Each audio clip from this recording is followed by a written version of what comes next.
Good thing I'm bringing Evo to P-Town. Nathaniel's meeting me for lunch when I'm in P-Town. Yeah, and I couldn't find a dog sitter for Evo. I'm glad, Nathaniel, you said you're meeting Galen in P-Town, because I was going to say this is not going to help the questions listeners send in. I know. At this point, we just lean into it. If you can't beat them, join them.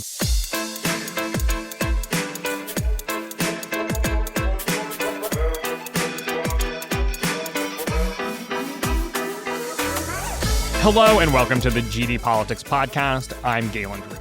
Well, it looks like President Trump is finally facing the scandal that will do him in. Quote, Trump fumes at Epstein mess as polls reveal big GOP revolt, reads The New Republic. Donald Trump suffers major polling blow over Jeffrey Epstein files, reads Newsweek. At the very least, the story has had some staying power, and Trump's approval rating has been sliding. But is it good data, bad data, or not data to draw a connection between the two? In other words, yes, we will be talking about the Jeffrey Epstein scandal conspiracy drama today against the wishes of one or maybe even both of our panelists. We're also going to take a closer look at how Americans are thinking about the economy. It's a tricky moment. Inflation is up, but modestly. It still looks like more tariffs are likely on their way, which is one of the reasons the Fed says it isn't lowering interest rates. Trump is also threatening the independence of the Fed, and more economists are talking about the national debt. But do voters care? Can they make fetch happen? And we've also got a redistricting update. Republicans in Texas are suggesting they'll try to redraw their congressional maps to their benefit before the midterms. And Gavin Newsom says he'll fight gerrymandering with gerrymandering and try to do the same in California if they follow through. Here with me to discuss it all are two dear friends of the pod. Mary Radcliffe, welcome to the podcast. Hey, Galen, how's it going? It's going pretty well. It's a Monday. Trying to, caffeinate myself back to life. Also here with us is Nathaniel Rakich. Welcome to the podcast, Nathaniel. Hey, Galen, how are you? I'm doing well. Guys, it's been a minute. How are both of you? Doing well. Great. Excited to talk about this Jeffrey Epstein scandal? God, no. Two of the three podcast topics this week are not my favorites. So you hate the economy. I guess. You hate the economy. You hate Jeffrey Epstein. But I love Epstein. redistricting so much that it's worth it. Well, then let's get it out of the way. So a lot of redistricting? Get redistricting out of the way? No, how dare you? Jeffrey Epstein. Thank God. Okay. So a lot of news coverage has drawn a connection between the Jeffrey Epstein files drama and Trump's slide in the polls. And to be clear, Trump's overall approval rating is around net -9, net -10, and that's ticked down from where it was a couple weeks ago at, say, -6, -7. At the same time, if we look at some of the recent polling on this Jeffrey Epstein stuff, I'll use Quinnipiac as an example, their latest poll reads, a week after the Justice Department and the FBI effectively closed the investigation into convicted sex offender Jeffrey Epstein by releasing no new files and concluding that he died by suicide in his jail cell, 17% of voters say they approve of the way the Trump administration is handling the Jeffrey Epstein files, while 63% of voters disapprove. Now, to be clear, that is a plurality of Republicans disapproving and a majority of independents and Democrats disapproving. Just to give you some of those numbers overall, it's 40% of Republicans say they approve, 2% of Democrats say they approve, and 11% of independents say they approve. So, Mary, let's start with you. Is drawing the connection between Americans' disapproval of the handling of the Jeffrey Epstein files to overall Trump's decline in the polls good data, bad data, or not data? GD, BD, or needy? I think it's not data, right? Like we cannot know what specific events are impacting the overall approval rating. Like, it's not possible to know, really. I mean, asked directly if they approved of Trump's handling of the issue in Reuters Ipsos, I think he was underwater 17-54 in their poll last week's on this issue specifically. So, it's true that people don't like how Trump is handling the Epstein issue. But there was this really interesting poll that came out yesterday from YouGov and CBS News. They asked about a bunch of different issues. They focused on 4 topics, which were inflation, immigration, the One Big Beautiful Bill, and the Epstein case. Those are their 4. And in each topic area, the last question they asked was, how much does this issue matter to how you evaluate Donald Trump's presidency? Which I thought was really fascinating because we don't see that question in that form very often. So here's what the numbers are. For inflation, 56% of people said it mattered a lot. For immigration and deportation, 61% said it mattered a lot. For the One Big Beautiful Bill Act, 56% said it mattered a lot. So majorities on all three of those. For Epstein case and files, 36% said it mattered a lot. So this is like clearly less important to voters than the other issues that are driving the news of the day. And if you want to think like, okay, this has made MAGA mad, because this is what I think a lot of the news coverage has been like. It's made MAGA mad and they're disapproving of him even more because of it. Only 11% of Republicans said the Epstein case mattered a lot. 54% of Republicans said it did not matter at all. Everyone else said it mattered a little, right? So like, I don't think it makes sense to say that the Epstein case in particular is driving the drop in Donald Trump's approval recently. I think it's probably more related to economic issues and immigration. It's a little bit like, have y'all been around for the past decade? It is a little surprising to me, maybe the way that this issue is being handled, not only because I think people already knew that they had a relationship, but also because this is exactly the kind of scandal that doesn't seem to have affected Trump negatively in the past. But you are seeing a lot of coverage that's like, MAGA is turning on Trump. And I think it also maybe misunderstands what MAGA is. Are there loud people online who are upset about this or have conspiracies about this that have now like an itch they need to scratch? Yes. Is that MAGA? No. MAGA is people who like Trump and like sort of his core proposals on things like immigration, and the rest of the world is taking advantage of the United States. And, you know, it's make America great again, not clearly make America wholesome again. So I don't know. I've been a little confused by how this has blown up in a way. Yeah, I mean, I think like if you think about the ethos of Trump, especially from 2016 when he first came on the scene, I mean, the ethos of Trump has always been like anti-elite in a way, right? And so I think like the reason that this has made waves is that this is seen as like the quintessential elite people getting better treatment than non-elites. And so it feels sort of contrary to Trump's like fundamental nature. That is speculation. I haven't seen polls that ask about that. But for me, I think that's why it's been so big. Nathaniel, can you make the case that this is good data?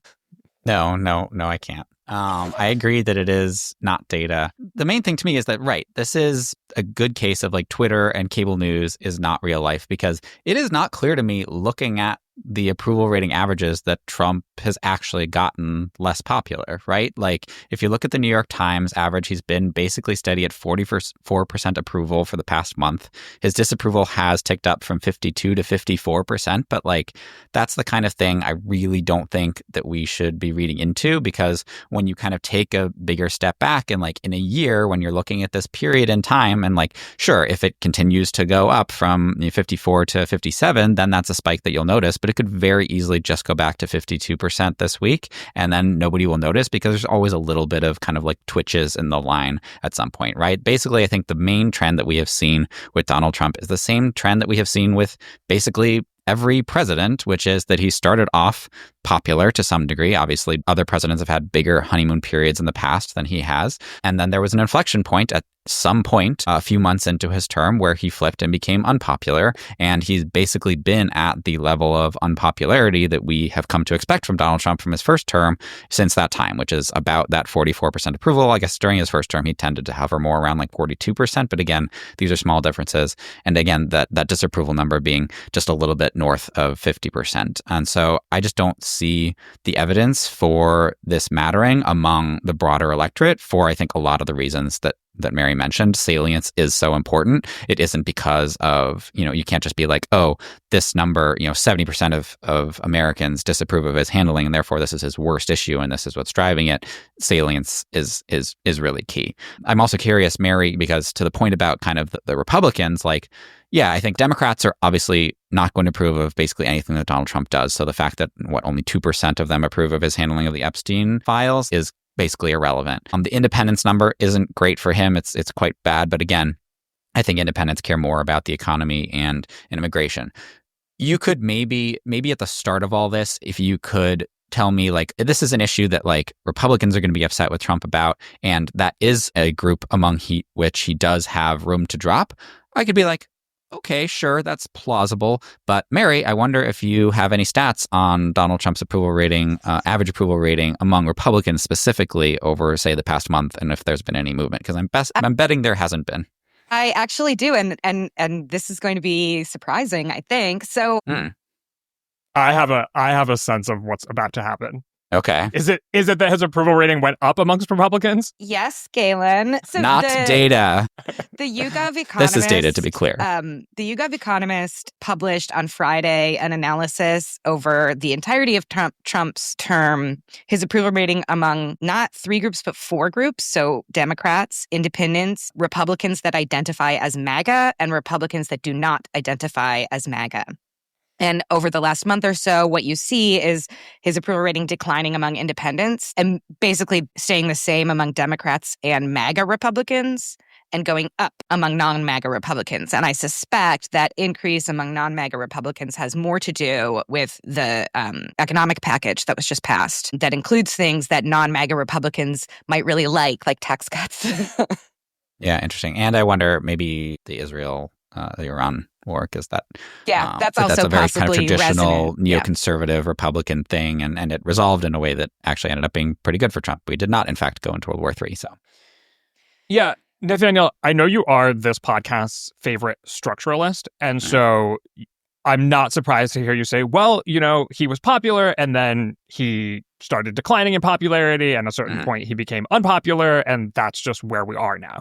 I think if you look at his approval rating over the time that he's been president, you do see reaction to actual events, right? A few times, yeah. Stock market crashing in response to the tariffs levied. It seems like there's a pretty clear relationship between implementing those tariffs or Liberation Day tariffs and his approval rating dropping significantly to its lowest point around net -10, then going back up a little bit as that went on pause, the stock market boomed. But I am curious, I think, yes, there is some noise in there, but if you look at the Silver Bulletin and if you look at Elliott's approval rating as well, you do see some recent decline. And I think that every pundit can sort of take their pick in terms of what they want to attribute that decline to, because there is this isn't going to be divined by God. No one's going to tell us it was, 1/3 this and 2/3 that and whatever. But I think the competing causes are, a negative reaction to Trump's deportation policies, the Jeffrey Epstein stuff, the One Big Beautiful Bill Act passing, and then otherwise, just cost of living stuff issues enduring. I don't think Americans are probably reacting to the fact that annualized inflation ticked up to 2.9% from 2.7%. But if I had to take my pick, if I'm just going to toss my 2 pennies into the pundit pot, I'm going to guess One Big Beautiful Bill Act, because that is super salient stuff that people feel is more concrete and a change of topic, and it's different from what they had experienced from the Trump administration so far. And I'm not even saying that is necessarily people already feeling the impact, because they aren't, right? The cuts to Medicaid and the changes to the Affordable Care Act subsidies and things like that, people won't experience until after the midterms. But this vibe of Republicans care more about the wealthy, they care less about the poor, et cetera, et cetera. If I had to guess, that's where the decline is coming from. And it also got wall-to-wall coverage. I know Jeffrey Epstein is getting, if you go on the Wall Street Journal and the New York Times on a regular basis, it keeps being at the top of the page, which again is a little bit surprising to me. Even though that's the case, I think people maybe find it entertaining, but I don't know if they find it important, as has already been discussed. So yeah, I would be curious, between the 3 or 4 topics out there, if you were forced to draw a connection, and we've already established that this is not data, where you might land.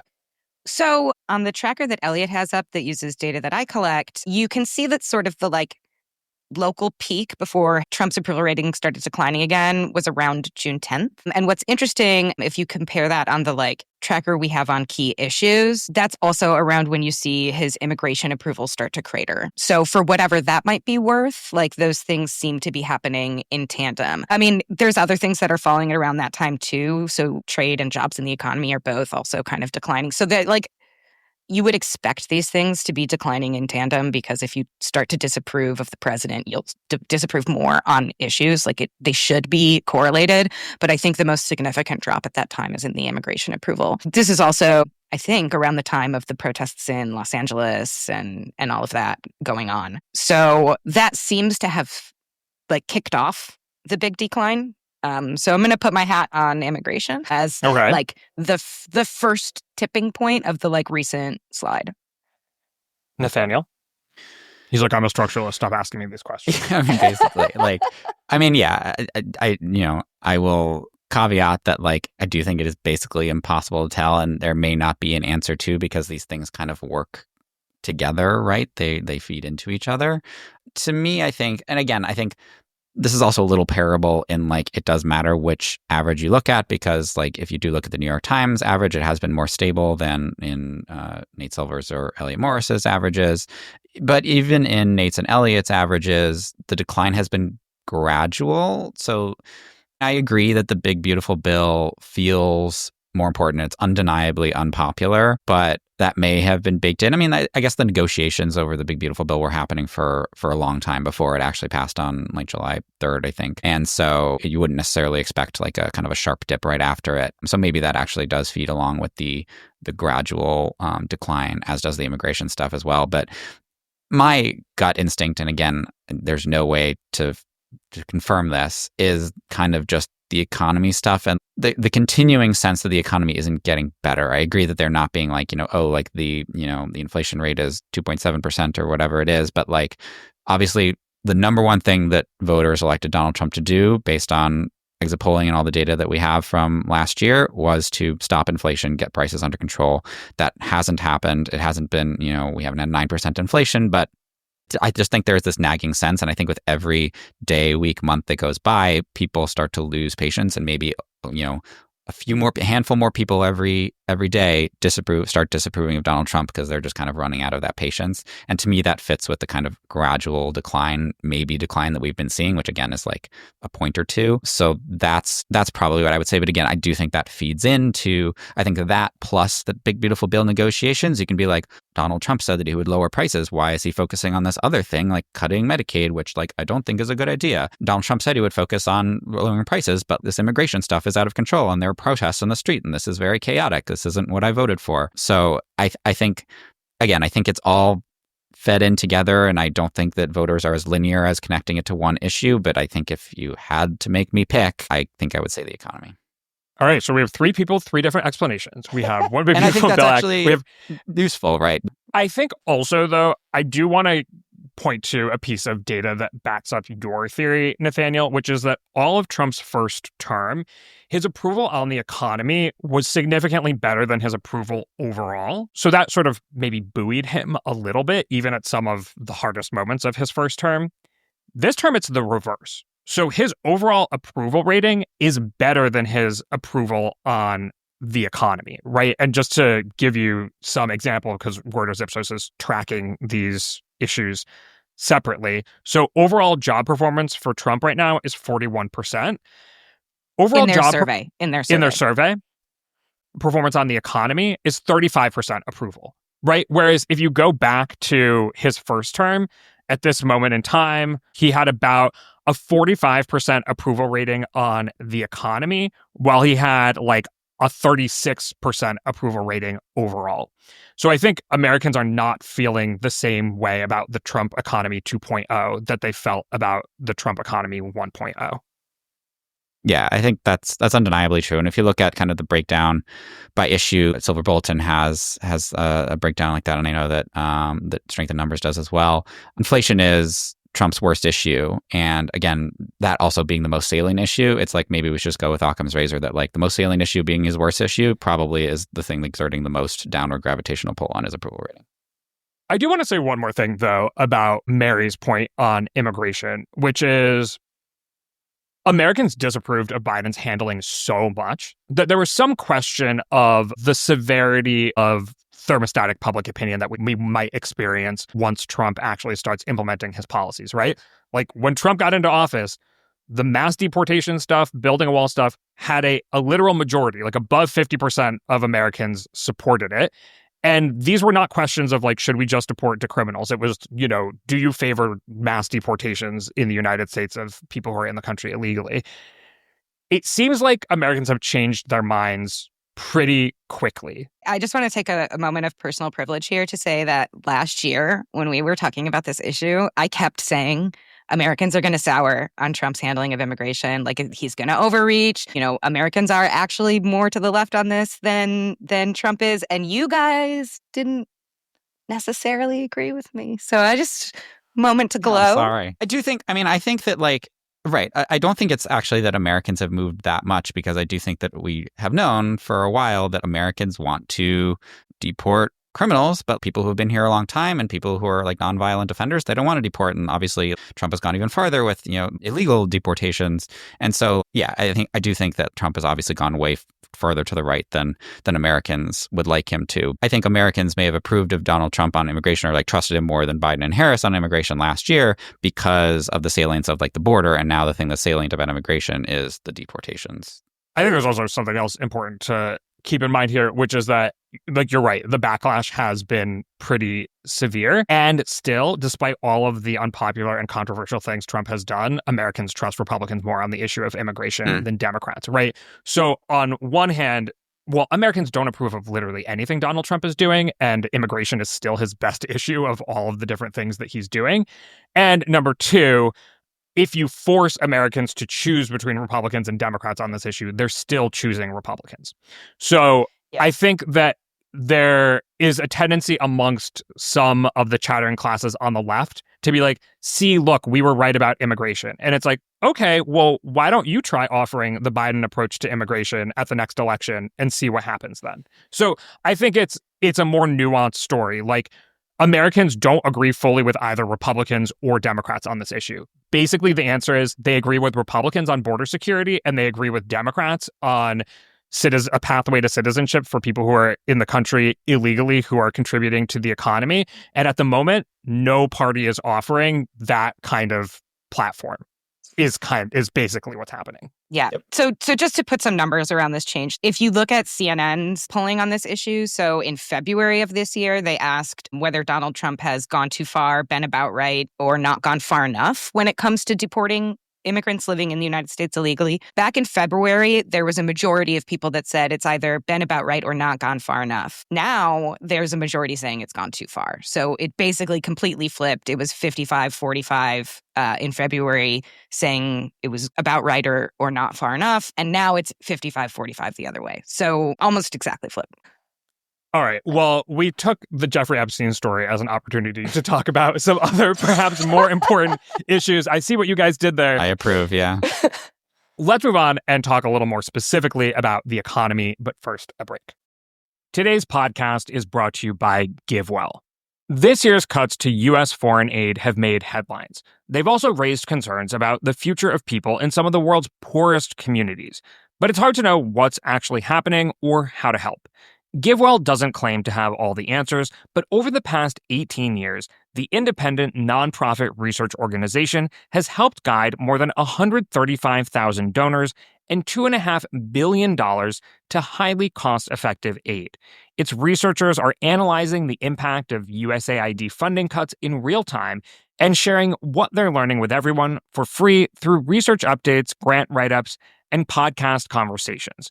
GiveWell has already committed tens of millions of dollars to directly address needs emerging from this year's cuts, and its researchers are working to forecast, find, and fund the next highly cost-effective ways to help. For trusted, evidence-backed insights and information about how you can help, follow along at givewell.org/USAID.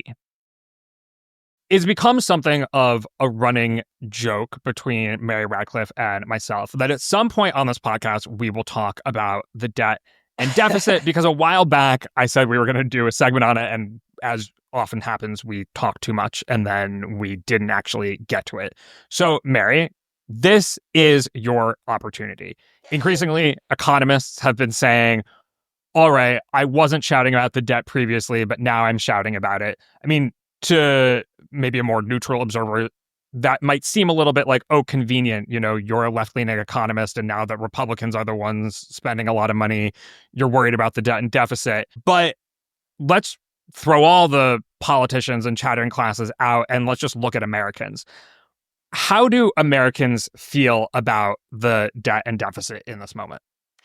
So, I mean, if you ask people directly, are you concerned about the debt? They say yes. Right, they are. Does it come up as like a top issue? Not so much. So just a couple of polling pieces here. So the Peter G. Peterson Foundation does monthly tracking on specifically debt and deficit. Like their entire survey is about the debt and deficit. And their monthly tracking shows that, when Trump first won the election, people actually felt a little more optimistic that the debt would be getting better under the Trump administration. When Trump won, the percentage of people saying the debt would be getting better slid up. It had been hovering in the mid-30s during the tail end of the Biden administration. It went up to like the mid-40s, so like a 10% jump in confidence that this problem would be getting better. And it stayed there until about March, and then just right back down to the mid-30s. So the Trump administration doesn't seem to be improving people's outlook on this.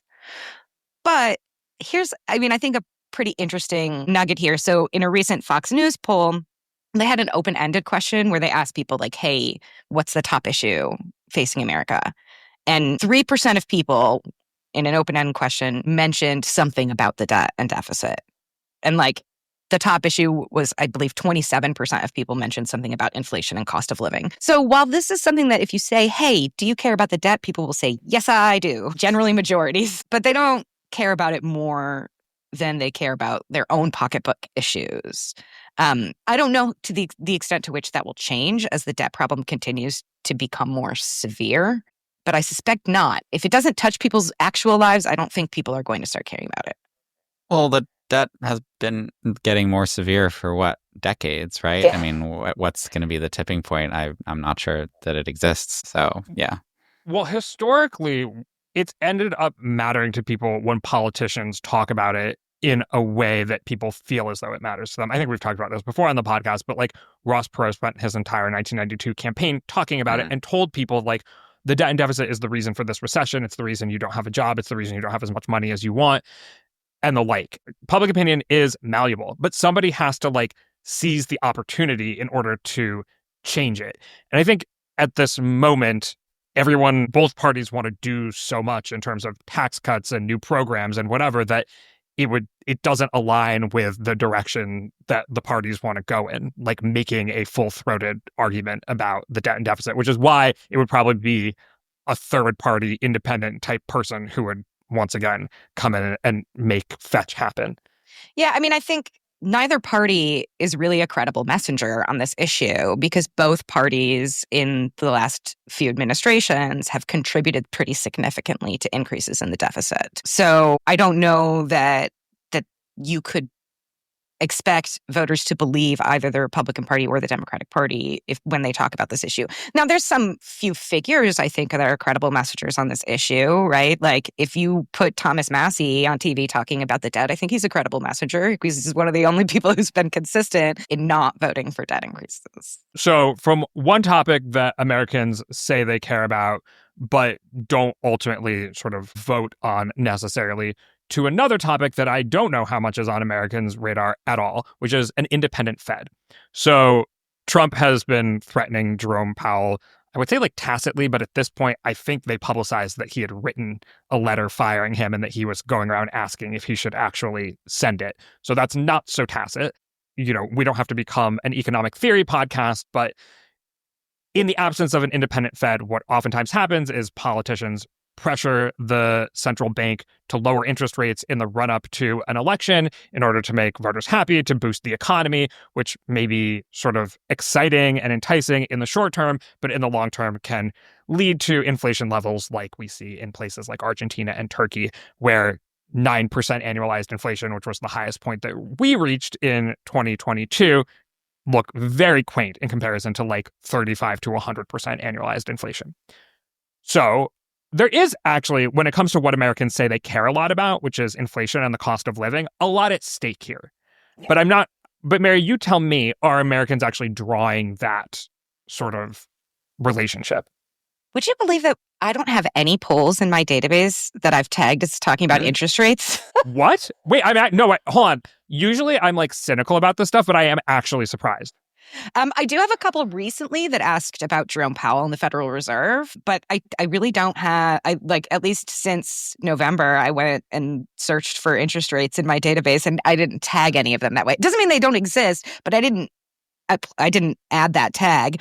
That's kind of a failure. Like, I tried to Google for it, and like the top hits that come up on Google is like a poll from 2015. I mean, given that we have higher interest rates than we've had for, the decades prior, I think it is kind of surprising, and that people are frustrated about the cost of housing and the like. It's surprising to me that people aren't. Pollsters, get on this, Yeah. Put some interest rate questions on your surveys. Yeah. I mean, since Trump has been talking about firing Jerome Powell, a couple of pollsters have asked about him in particular and the independence of the Fed also. So Atlas Intel last week published a survey that asked about Jerome Powell. And specifically, they were asking about how voters saw Powell's decision to hold interest rates stable. They asked whether voters thought this was based on a genuine interest in promoting a healthy U.S. economy or if it was political bias. Those are the two options. Now, we can quibble with that question wording, but that's the question as it was worded. Okay.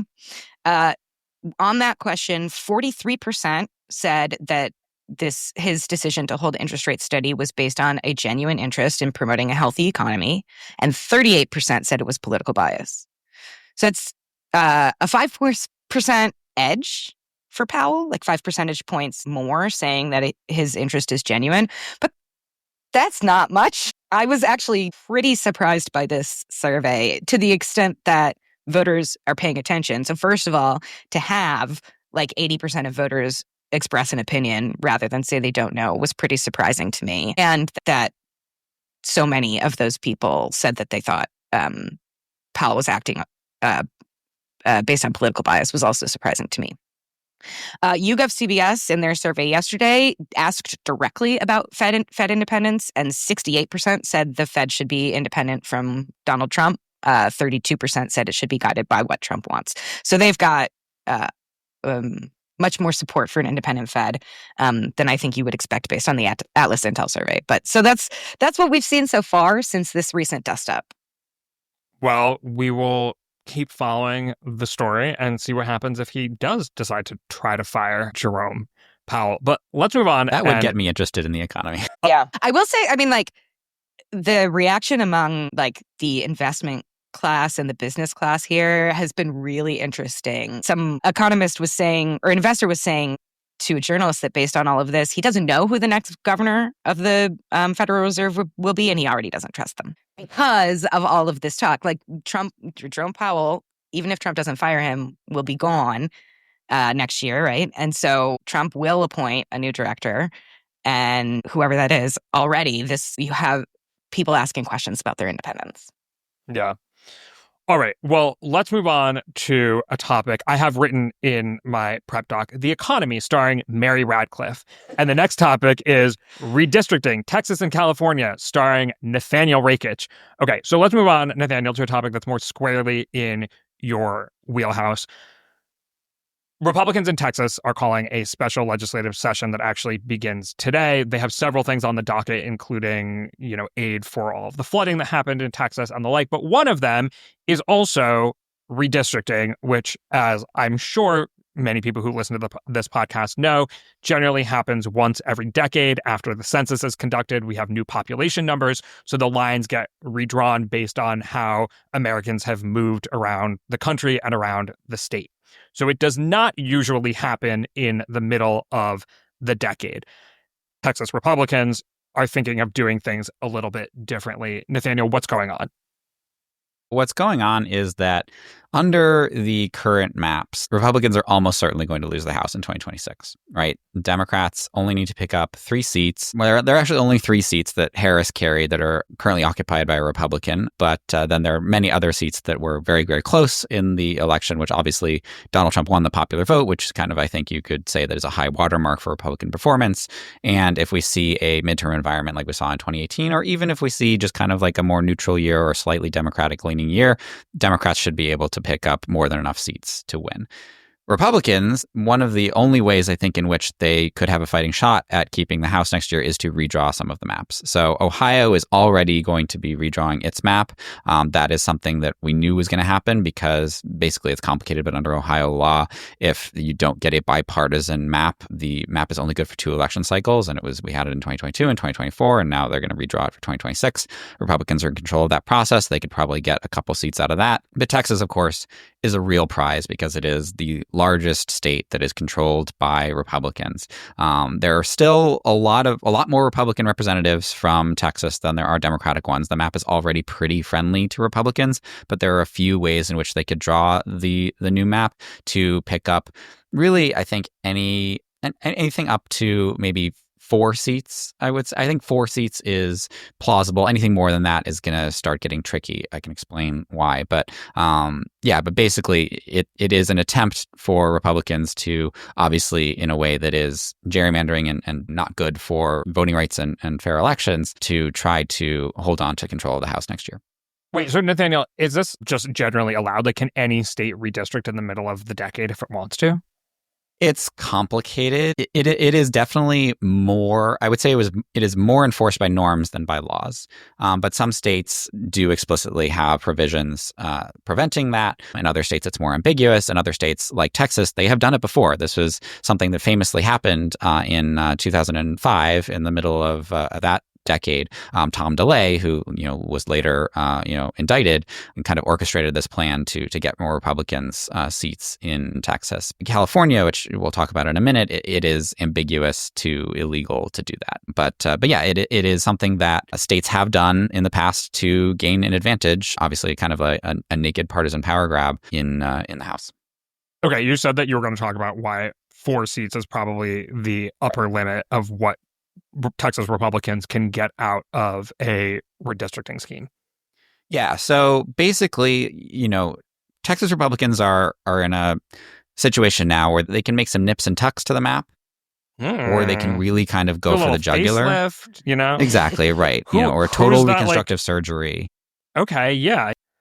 The issue is that if you kind of if you mess with the map too much, you are going to upset current members of Congress, right? And that, if you try to blow up every Democratic, district, or, kind of maximize the number of Republican districts, the way that it works, right, is you take some, Democratic voters and kind of like hide them in currently heavily Republican seats. And if you do that too much, then those seats start to get competitive. And there are a lot of representatives who don't want to run in competitive seats. And especially if we're looking at another 2018 level blue wave, maybe you could draw a seat that is Trump plus 10 in order to get rid of a next door neighbor seat that is safely Democratic currently.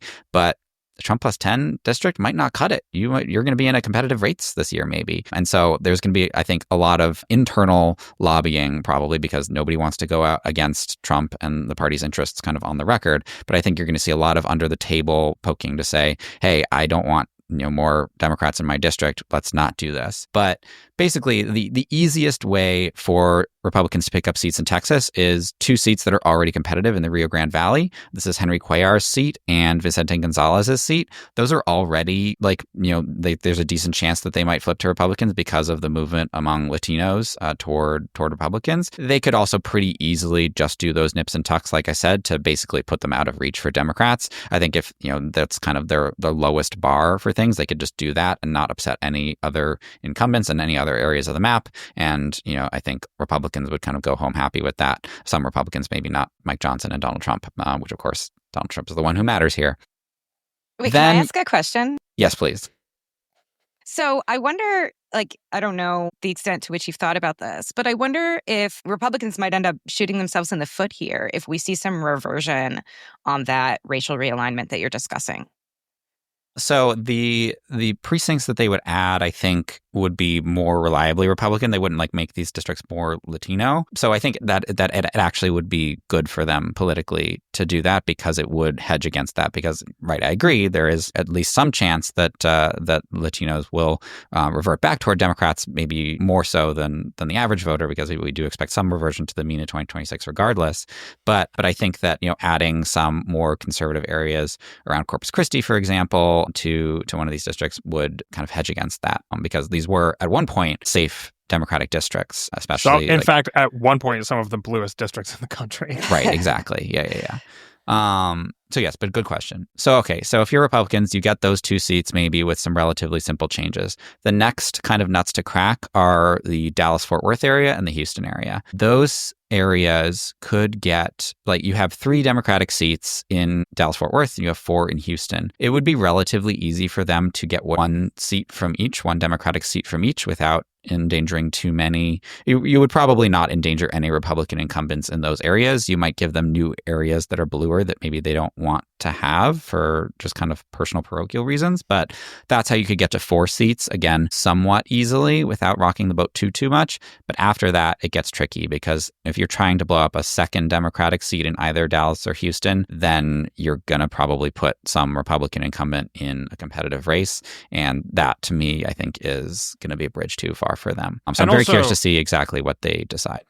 And also, we talk a lot about movement amongst Latinos in the Rio Grande Valley in Texas, but also we have seen a lot of leftward movement in the Texas suburbs over the past decade in the Dallas, Fort Worth, and Houston area. And if we do see a midterm in 2026 with differential turnout, with a lot of the wealthier, higher educated set turning out to vote, like we have seen in recent midterm elections, then you do really risk putting somebody in a competitive seat who's in a safely Republican seat now. But so overall, there are 38 congressional representatives from Texas, 25 Republicans, 12 Democrats. It looks like they have some movement that they can do there, and they may well.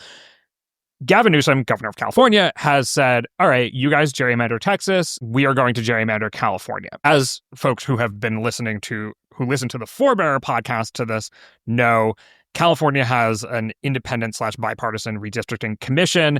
It was a long process that was in some ways kicked off by Governor Arnold Schwarzenegger. Even nonetheless, I mean, it's a very Democratic map already. So out of the 52 congressional members from California, 43 are Democrats, 9 are Republicans. So from a logistical perspective, can Gavin Newsom actually do this? Can Democrats in California sort of gerrymander the map and get rid of the commission? And then if they did, like, how many seats could they even get? Because lest we forget that California had the most Trump voters of any state in the country, over 6 million Trump voters. So it's not like there are no Republicans in California, and they only have 9 seats currently. No, that is very true. But the geography of California is pretty favorable to Democrats. So there is a way that they could flip, multiple Republican seats. But yeah, the bigger obstacle is just going to be doing it because there is no clear legal mechanism to do this. So as you mentioned, California has an independent redistricting commission. The legislature can't just go up and draw a map. They have an independent commission to do this, and that commission only convenes once every 10 years. And even if they somehow reconvened it now, they would draw a fair map because that's their job. Gavin Newsom has proposed kind of 2 ways in which to do this. One is to say that basically pull some legal jujitsu and to say, oh, well, the Independent Redistricting Commission, its job is only to draw the map every 10 years, but that doesn't mean that the legislature can't draw the map in between those years. Okay. Which all right. obviously is very much undemocratic and against the spirit of the commission. It is also against kind of California law as it has currently been interpreted by the California Supreme Court. In 1983, the California Supreme Court ruled that you can't do mid-decade redistricting in California. Obviously, the composition of the court has changed in the last 40 years. Maybe if Democrats want to try and draw a map in the legislature and then dare Republicans to sue, and then it goes all the way up to the California Supreme Court, we can see what happens. And if they kind of follow the lead of their other courts in the nation and become kind of more partisan, it is a court that is predominantly Democratic leaning in terms of its appointees. So that's one option. The other option is for the legislature to vote to put a ballot measure on the ballot, presumably here in November 2025, that would repeal the Independent Redistricting Commission, or at least, quote, put it on pause until 2031 or whatever, which, would then, if that ballot measure then passes in 2025, then the idea is that the legislature would then redistrict in early 2026, get new maps in time for the 2026 election. The problem with this is I mean, there are just so many hurdles to cross. The legislature would have to agree to put the ballot measure on the ballot, which would require a 2/3 vote. The ballot measure would have to pass, which would require voters agreeing to this. And then they'd have to draw the maps in time for the 2026 election, which is a really tight timetable because it really takes a lot of time to draw a map and implement it. And, primaries in California are happening in June of 2026. The filing deadline is in March. Now, they could move those dates if they wanted to, the legislature, but it would just become a very compressed timetable. And then you do run into more legal issues with, courts saying you can't make changes so close to an election, et cetera. So both of these paths, one of them is illegal, probably, and the other seems so logistically far-fetched that it probably isn't going to happen. And so that, I think, in summary, leads me to say that this should not be covered as a story of like, which seats can Democrats pick up from Republicans in California. This should be covered as a 2028 story where Gavin Newsom is definitely running for president and wants to be seen as like a fighter and is willing to like burn down all norms in order to beat Republicans, which he's betting will be something that will be in demand among Democratic primary voters in 2028, which I think is probably true.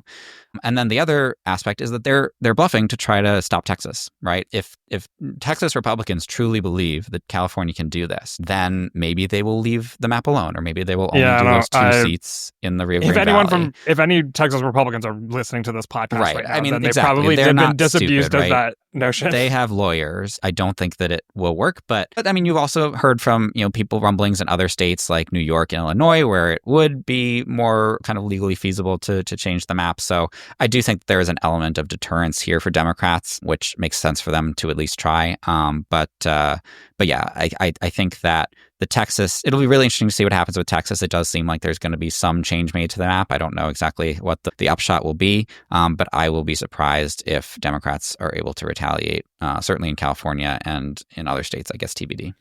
It's also thinking of the scale here, right? Like right now, Democrats only have to win 3 seats. Okay, right. If Texas Republicans really burn it down and they get 4 to 5 seats, like we're not looking at a fundamentally different picture for how the 2026 midterms could go. Exactly. That's exactly what I was going to say, right? Like you mentioned, Nathaniel, that there's a lot of districts that Republicans are going to need to defend. And I don't know, 4 or 5 seats is enough to make the historically difference. Not. Right. It will be, right. So I do think, I think it moves the needle notably, right? Like going from needing a 3-seat pickup to needing, so say they do 4 seats in Texas plus the 2 in Ohio that I mentioned. So that would be 9 seats. That is a significantly higher bar. And I would say it takes it from again, currently under the current maps, I think Democrats are all but assured to win the House. If they have to pick up 9 seats, I think there are scenarios where, if a neutral environment